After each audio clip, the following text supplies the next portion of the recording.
नमस्कार मंडळी. तर आज आपण जया एकादशी बद्दल माहिती जाणून घेणार आहोत. माघ महिन्याच्या शुक्ल पक्षातील एकादशी तिथीला जया एकादशी साजरी केली जाते. या व्रताचे धार्मिक आणि आध्यात्मिक दृष्टिकोनातून खूप असे महत्त्व आहे. हिंदू धर्मात हे व्रत पापांपासून मुक्ती आणि मोक्ष प्राप्तीसाठी पाळले जाते.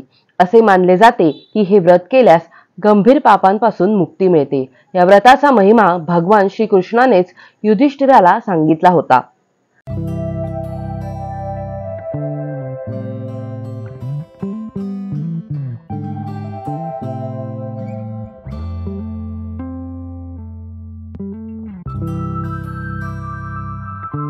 तर मंडळी, या एकादशीचे व्रत करणाऱ्या भक्तांना सुख, शांती आणि समृद्धी लाभते. भगवान विष्णू या दिवशी प्रसन्न होतात आणि आपल्या भक्तांना पापांपासून मुक्त करतात.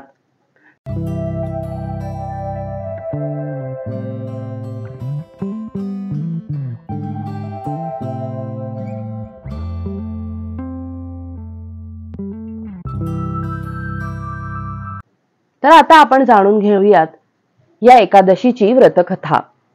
पौराणिक कथेनुसार असे सांगितले जाते की एकेकाळी स्वर्गातील नंदनवनात एका कार्यक्रमाचे आयोजन करण्यात आले होते.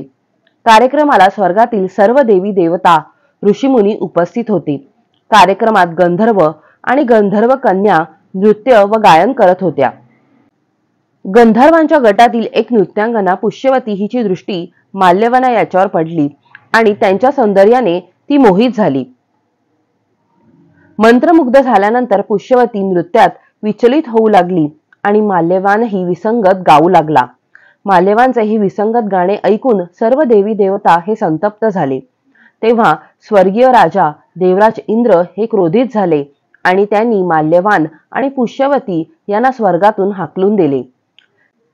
इंद्राने दिलेल्या शापाच्या परिणामामुळे हे दोघेही पिशाच होऊन हिमालय पर्वतावर फिरू लागली. पोटामध्ये अन्नाचा कण आणि पिण्याच्या पाण्याविना ते जगत होते आणि त्यांचा प्राण कासावीस होऊ लागला. आणि त्यामुळे त्या दोघांमध्ये संभाषण झाले की आपण आपल्या पापकर्मामुळे या स्थितीला प्राप्त झालेलो आहोत.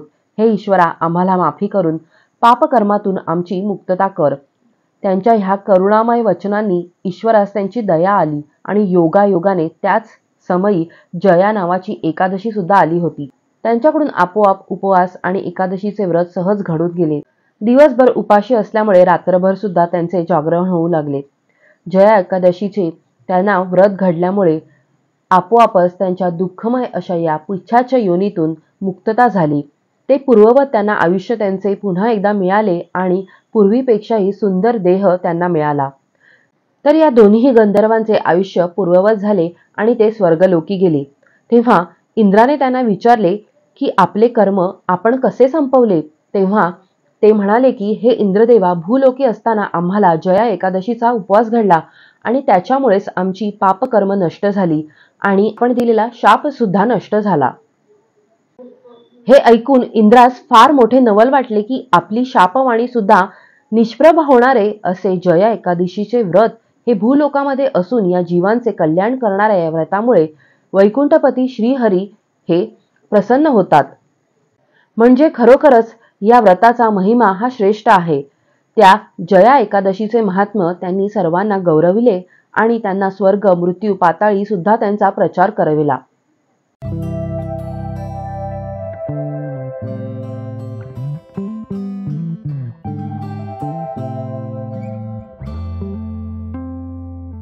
आणि म्हणूनच ज्यांना शक्य आहे त्यांनी जीवनामध्ये या एकादशीचे व्रताचे अवधारण करून स्वतःचा उद्धार करून घेतला पाहिजे.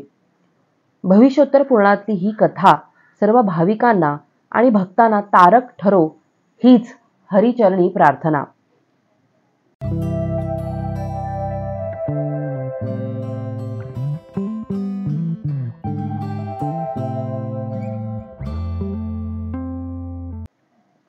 भगवान श्रीकृष्ण युधिष्ठिराला सांगतात की जया एकादशीचे व्रत ज्या भाविकाकडून उत्तम प्रकारे घडत असते त्याची ब्रह्महत्यादी पापे सुद्धा नष्ट होत असतात.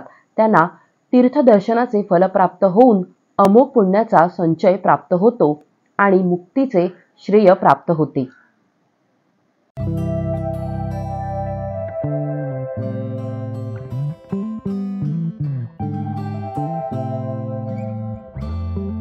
तर एकादशीच्या दिवशी काय करावे हे आता आपण जाणून घेऊयात. एकादशी म्हणजे एक स्थिती, एक दशा. या दिवशी आपले मन, बुद्धी, चित्त हे शांत ठेवावे. सतत भगवंताच्या नामस्मरणात राहावे.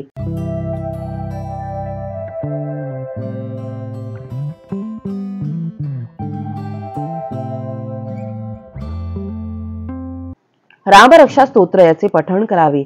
विष्णू सहस्रनामाचे पठण करावे. तसेच हरिपाठ म्हणावा. पांडुरंग अष्टकम वाचावे. यामधील जे शक्य आहे ते करावे. आणि जर काहीच शक्य नसेल तर निदान मनामध्ये रामकृष्ण हरी किंवा आपल्या आवडणाऱ्या विष्णू किंवा कृष्णाचा कोणताही मंत्र याचा आपण संपूर्ण दिवस जप करू शकतो. सतत आपलं मन शांत आहे ना याची आपण दक्षता घ्यावी. आपले मन शांत राहणे उपवासाच्या दिवशी हे अत्यंत महत्त्वाचे आहे.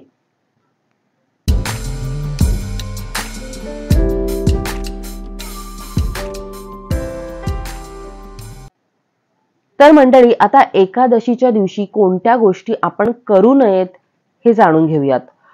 या दिवशी आपला उपवास असतो, त्यामुळे खोटे बोलणे, रागावणे, कोणाचाही अपमान करणे ह्या गोष्टी टाळाव्यात.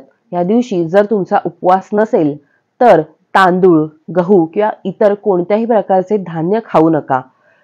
शक्य असल्यास निदान त्या दिवशी तरी जेवणातून कांदा, लसूण हा वर्ज्य करावा, कारण तो तामसिक भोजनामध्ये मोडला जातो. मांसाहार आणि इतर कोणत्याही प्रकारची हिंसा ही पूर्णपणे टाळावी.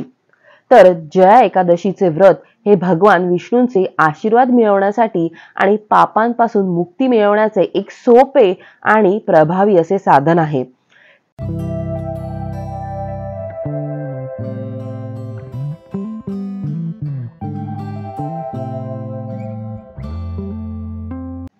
त्यामुळेच हे व्रत पूर्ण निष्ठेने आणि नियमांचे पालन करून केले पाहिजे.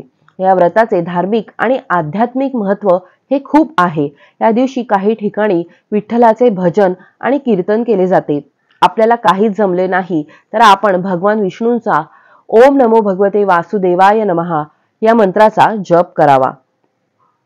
तर मंडळी, असे सांगितले जाते की जी व्यक्ती वर्षभरातील सर्व एकादशींचे पालन करते, सर्व नियमांचे पालन करते, त्यांना वैकुंठामध्ये स्थान मिळते. एकादशीचे व्रत भगवान विष्णू आणि देवी लक्ष्मीला समर्पित आहे. या दिवशी विधीनुसार भगवान विष्णू आणि देवी लक्ष्मीची पूजा केल्याने व्यक्तीला शुभ फल हे प्राप्त होते. तसेच सुखसमृद्धीमध्ये वाढ होते. याशिवाय माणसाला मोक्ष प्राप्ती होते. एकादशीचे व्रत केल्याने मनुष्य जन्ममृत्यूच्या बंधनातून मुक्त होतो असे म्हटले जाते.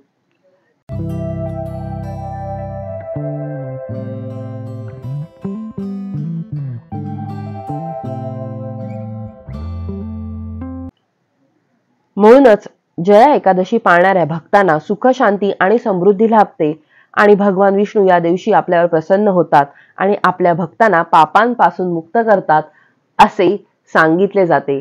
तर मंडळी, तुम्हाला जर शक्य असेल तर या एकादशीचे व्रत जरूर करा आणि आपला अनुभव कमेंट्समध्ये नक्की कळवा.